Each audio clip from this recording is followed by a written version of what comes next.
Thank God వచ్చారు sir మీరు. ఇంతకన్నా చుట్టుకారేస్తున్నాడా? ఎండగట్టలేదంటే మీరు అనగానే పూలు ఫన్లు గుర్తుకొస్తాయి. ఎక్కడ మీ ఊర్లో చూసినప్పుడు కూడా నేనే గుర్తుకొస్తా. డైరెక్టర్ అంటేనే పెద్దోళ్ళు కదా సార్. మీరు 100 సినిమాల మీదనే తీసిరు. ఇంకా 100 సినిమాలు అంటే తక్కువ ముచ్చట్నా సార్? ఒకటి తీయనికేనే మాకు ఒకరు వచ్చినట్టు అవుతున్నది. ఇప్పుడు ఆ పిల్లగాడు ఎంత తిఫల పడుతున్నాడు. ఒక సినిమా తీయనికే మీతో ఎట్లోకి ఫిచ్చిండి అంటానంటే ఇప్పుడు ఫల్టీ టాయిలెటెడ్ కదా సార్. మల్టీ టాలెంటెడా? అంత ఉండేపటికేనే జర తక్కువలో అవుతుంది అన్నట్టు కూడా కాన్ఫిడెంట్ ఉంటుంది కదా సార్ ఆయన మీద. కాన్ఫిడెన్స్ కాన్ఫ్లిక్ట్ లేవు ఇక్కడ. కాన్ఫిడెన్స్ నమ్మకం ఉంటుంది కదా సార్. నమ్మకం. బొమ్మ చూసిన అతను తీసిన నాకేంటంటే నువ్వు చెప్పావు కదా 100 సినిమాలు తీసి తీసి తీసి నీలాంటి వాళ్ళతో విసిగి వేసారి అంటే వాళ్ళు విసిగి వేశారు. ఎప్పుడు ఈయనేనా అని అప్పటి నుంచి ఇక మొదలు పెట్టారనమాట. కొత్తగా ఎవరు తీస్తున్నారు వాళ్ళందరినీ కనిపెట్టి వాళ్ళకి అవకాశం ఇచ్చి నేను సినిమా తీద్దాం అనుకుంటున్నాను. దీని వెనక నువ్వు అడిగావు కాబట్టి 23 years బ్యాక్ నేను సినిమాలు కనుక ఇప్పుడు కొత్త డైరెక్టర్స్ వచ్చారనుకో మేము వెనక వెళ్ళిపోవాలిగా. అందుకు ముందు రెడీగా ఉంటాం అనమాట. సినిమాలు కాకుండా మనం ఏం చేయాలి అని ఆలోచిస్తే సీరియల్స్ అయితే కూడా సినిమా లాగానే ఉంటుంది. కథలో చెప్పుకోవచ్చు, మ్యూజిక్ చేపించవచ్చు, సునీత్తో పాడించవచ్చు, ఇట్లా కొత్త కొత్త వాళ్ళతో అవకాశం ఇవ్వచ్చు అని చెప్పి సీరియల్స్ మొదలుపెట్టారు. అప్పుడు నా దగ్గర రాజమౌళి యాడ్స్ తీసేవాడు అనమాట. సీరియల్స్ మొదలుపెట్టి ఫస్ట్ సీరియల్ శాంతినివాసం అని ఈటీవీలో వచ్చింది. దానికి ఫస్ట్ డైరెక్షన్ అనమాట. ఆర్కే టెలిషో దాని పేరు. దాని మీద సీరియల్స్ తప్ప సినిమా తీయాలి. ఇప్పుడు ఆర్కే టెలిషో మీద సినిమా తీయాలి, నేను ప్రొడ్యూస్ చేయాలి. డైరెక్టర్ ఎవరు అనుకున్నప్పుడు మన శేఖర్ ఏదో బాగా తీస్తున్నాడు. కెమెరామ్యాన్ ఎవరు అని కనుక్కుంటే కెమెరామ్యాన్ అతనే, డైరెక్టర్ అతనేనంట. చూసి నాకు బాగా నచ్చి పిలిచాను. కథ చెప్పాడు. సరే కొత్త వాళ్ళకి ఎంకరేజ్ చేయాలి. కొంతమంది కథ విన్న వాళ్ళు మొత్తం నేనే మాట్లాడుతాను, విసుగుపడతాను. దానికి సబ్జెక్ట్ ఉన్నప్పుడు ఎంత మాట్లాడదు సార్. సజ్జి పెట్టారు సబ్జెక్ట్. కొంతమంది కథ విన్న తర్వాత కథ బాగుంది, ఇది కొంచెం తెలిసిన ఆర్టిస్ట్ ఉంటే బెటర్ అని కొంతమంది అన్నారు. ఆ కథ వినగానే కొత్త వాళ్ళైతేనే ఇది బాగుంటుంది. నాకు కూడా అతనిలాగా ఎక్స్పీరియన్స్ అని వేరే విధంగా ఆలోచిస్తారా? ఎక్స్పీరియన్స్ అయితే నువ్వంటే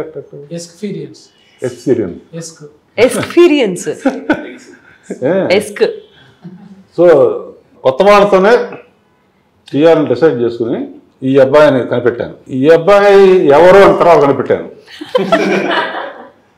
ఫస్ట్ అబ్బాయిని కనిపెట్టి తర్వాత అమ్మ ఎవరో కనిపెట్టారు. అమ్మని చూసి చేయలేదా కొడుకుకు? కొడుకుని చూసి అమ్మకి అవకాశం. అమ్మ ఏంటంటే నా కూతురుతో సమానం. నాకు బాగా స్టార్టింగ్ ఇండస్ట్రీకి వచ్చినప్పటి నుంచి నా పిక్చర్లో అద్భుతమైన పాటలు పాడింది. ఎంత పొడుగ్గా ఒక అబ్బాయి ఉంటాడో తెలియదు. పాట పొడుగ్గా పాడను కానీ. సో ఇతను పెట్టాం. ఈ అమ్మాయి నీకు ఎట్లా అనిపిస్తుంది? యూత్ అంటే ఇప్పుడైతే మంచిగానే కొడుతుంది సార్. మేకప్ లేకుంటే ఎట్లా కొడుతుందో తెలియదు.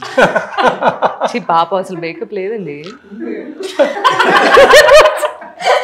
సరే పోన్లే ఆవిడ అన్నారు సపోర్ట్ చేయొచ్చు.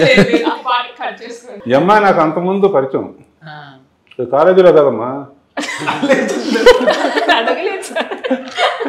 పోయినసారి శ్రీలీల ఒక అమ్మాయి వచ్చింది కదా. అవును సార్, మీరు పరిచయం చేశారు కదా. అన్ని దొంగచాటుకు అన్ని కనిపెడుతున్నావా? ప్రారంభం మీతోనైతే బోనియా మంచిది. మేము గంగోత్రిని కూడా చూసినాం కదా సార్. అవును, అందులో పాటలు, అందులో సాహిత్యము చూసి మురిసిపోయినాం సార్. చాలా అట్లనే ఇప్పుడు ఈ బాబు కూడా వచ్చింది ఆకాష్. ఈ అమ్మాయి కథ ఏంటంటే శ్రీలీలతో పాటు రోషన్ అని చేశాడు కదా. 25 ఏళ్ల క్రితం శ్రీకాంత్ తీశారు. 25 ఏళ్ల తర్వాత వాళ్ళ కొడుకుతో తీశారు. రోషన్కి అప్పుడు శ్రీలీలను పెట్టాల ప్రాక్టీస్ కోసం అని. ఈ అమ్మాయి స్టేజ్లో మంచి ఆర్టిస్ట్ గౌరీ నా దగ్గర ఉండేది. పిక్చర్ డైరెక్టర్ కూడా భావనాన్ని తీసుకొచ్చింది. ఎంత బాగా చేసిందో. మీరు నన్ను చూస్తే నాకు ఒక పాట యాదకొస్తుంది మేడం. ఎప్పటికైనా మీతో చెప్పాలనుకున్నా. అదే అందంగా లేనా అసలేం బాలేనా అంటాని నాకు నమ్మకం వస్తుంది. ఇంత మంచిగా పాట పాడింది కదా, నన్ను చూస్తే వాడుతుందేమని. ఒకసారి వాడతారా మేడం? ఆయన చూసి మిమ్మల్ని చూసేలా నిజంగా బాగున్నాడు. అందంగా లేనా అసలేం బాలేనా నా గురించి కదా సార్. అంటే నా గురించి వాడు మేడం, అది నేను వాడితే ఎట్లుంటుందో మీరు వాడాలని. అందంగా లేవా అని పాడు. అందంగా లేవు, అసలే బాలేవు. అందంగానే ఉన్నాం అనుకో. ఈ పాట మీకు డెడికేట్ చేయాలి. డెడికేట్ అంటే ముందు అంటే ఉన్నప్పుడు వాడేదే కదా సార్. శ్రద్ధాంజలి కాదు. శ్రద్ధాంజలికి అందంగా లేనా పాడుతుంది. డెడికేట్ అంటే ఇదే. అవి నెత్తి మీద పడితే శ్రద్ధాంజలి. నిజంగా ఫూలే సార్ ఇవి. థ్యాంక్స్. అందంగా లేనా అస్సలేం బాలేనా నీడు జోడు కాననా అలుసైపోయానా అస్సలేమీ కానా వేషాలు చాలే పొమ్మనా. సీటు కొట్టాలని ఉంది కానీ పెద్ద మనిషి ఉంది. కొట్టండి. మీకు అందుకు అలా ఉండిపోయాయి అది. ఇది సీటీ ఆసనం అంటారు దీన్ని. అయితే మేడము ఆ పాటలకు పోయినప్పుడే నేను ఎట్లయితే ఇట్లా పట్టుకొని ఇట్లా ఉంటానో మేడం కూడా ట్యూనింగ్ చేసిందంటే లోకల్ కార్డ్స్ ఎవరి మాట విన్నది. Local guards.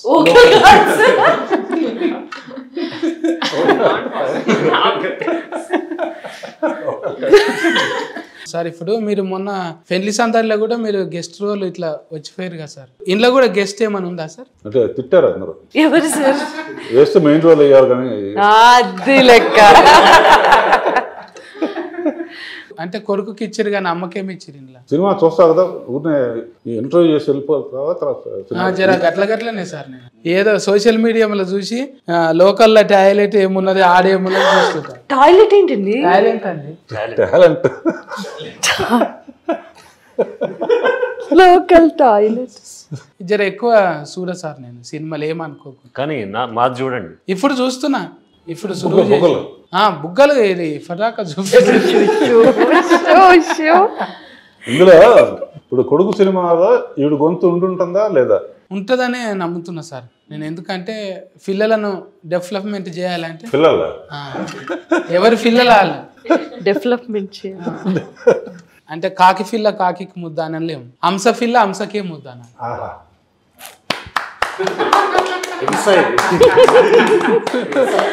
హంస పిల్ల హంసకి ముద్దు మరి కాకి అనలేము కదా మేడం. అన్నారుగా. సరస్వతి ఉన్నోళ్ళని కూడా అట్లా అనటం తప్పు అయిపోతుంది. ఇక్కడ లక్ష్మీదేవత, అక్కడ సరస్వతి. పిల్లగాడు నాట్యం ఆడుతున్నాడు ఇప్పుడు. ఆల్రెడీ జిమ్ బాడీ పెంచిండు కదా. ఎప్పుడు అనలేదా మేడం మీరు? ఏమని? ఏమిరా నువ్వు పాటలు నేర్చుకోమంటే ఏంద్రా? పాడతాడు, ఎందుకు పాడు? మరి పాడతలేడు ఇప్పటిదాకా అడిగితే. కొంచెం సిగ్గు. కొంచెం చాలా. మీరు ఇందాక టాయిలెట్ అన్నారు కదా, టాలెంట్ ని టాయిలెట్ లో మాత్రమే పాడతాడు. హీరోలకు ఫ్యాన్లు ఉంటారు, హీరోయిన్ కి ఫ్యాన్లు ఉంటారు, కానీ డైరెక్టర్ల ఫ్యాన్లు కూడా అంటే మీ కాడ నుంచే చాలా ఉంది సార్. అది మేము చూసిన విశ్వనాథ్ గారు కానీ అంటే వాళ్ళని కలిసి అదృష్టం లేకపోయింది. మిమ్మల్ని కలిసినందుకు హ్యాపీగా ఉంది సార్. ఇవాళ అంటే మీ ఆశీర్వాదం ఉంటే మీరు మొదలు పెట్టిరంటే వాళ్ళు సూపర్ హిట్ అయిపోతారు. అంటే చిన్నగా నవ్వుకోనికి అంటాం సార్ ఫూల్ ఫన్లు అని, కానీ చాలా మీనింగ్ ఫుల్ అనే ఉంటాయి. ఎప్పుడు కూడా ఎత్తిసుకు దాటలే మీరు. ఒక ఏజ్ వచ్చిన తర్వాత మనం కూడా జాతికి ఏమన్నా ఇవ్వాలనుకుంటాం కదా. సైంటిస్టులు అందరూ ఒకడు బల్బు కనిపెట్టాడు, ఒకడు కారు కనిపెట్టాడు, న్యూటన్ ఏమో యాపిల్ పడితే గ్రావిటీ అని కనిపెట్టాడు. నేనేం కనిపెట్టానంటే అది ఎక్కడ పడాలి. పిక్చర్ రిలీజ్ అయిన తర్వాత ఫస్ట్ ఇంటర్వ్యూ నీతోనే చేస్తాం. కామెడీ అంటే బాగా ఇష్టం, చాలా నిజంగా అనుకుంటున్నా ఈ అబ్బాయి బాగా చేస్తున్నాడు, ఒకరోజైనా మనం పిలవాలని. నువ్వు నిజంగా ఆ స్టేజ్ నుంచి ఇవాళ 10 మంది 100 మంది లక్షల మంది కోట్ల మంది నీ షోస్ ఎంజాయ్ చేస్తున్నారంటే నీ కష్టమే. మా కథ కూడా ఏంటంటే ఈ అబ్బాయి అనుకున్న సాధించడానికి ఎన్ని అడ్డంకులు వచ్చినా సరే ఆఖరికి ఇంట్లో గొడవ ఉన్న అవతరాలు అడ్డం పెట్టినా కూడా మంచి పనులు చేస్తూ ఉంటే ఎప్పుడు అడ్డం పెడతా ఉంటారు కదా. అవన్నీ తట్టుకుని ఎలా తన కోసం కాకుండా ఊరి కోసం ఎలా చేశాడు అనేదే ఈ కథ. అందులో మంచి ఎమోషన్స్ ఉన్నాయి. అబ్బాయి బాగా చేశాడు, మంచి భవిష్యత్తు ఉంది. ఆ అమ్మాయి చాలా మంచి టాలెంట్ ఉంది. నేను సావిత్రి గారిలాగా చేసావమ్మా అని చెప్పాను. అబ్బాయి కూడా నేను ఆర్కిటెల్ షో రాజమౌళికి ఛాన్స్ ఇచ్చాను, మళ్ళీ ఇతనికి ఛాన్స్ ఇచ్చాను. థ్యాంక్స్ సార్, ఇంత సమయం ఇచ్చిండ్రు. మీరు ఎంతో మందిని చూసిరు, ఎన్నో సినిమాలు తీసిరు. మేము కూడా మతి పెట్టుకునేటట్టు ఉంటామని బ్లెస్సింగ్ సార్.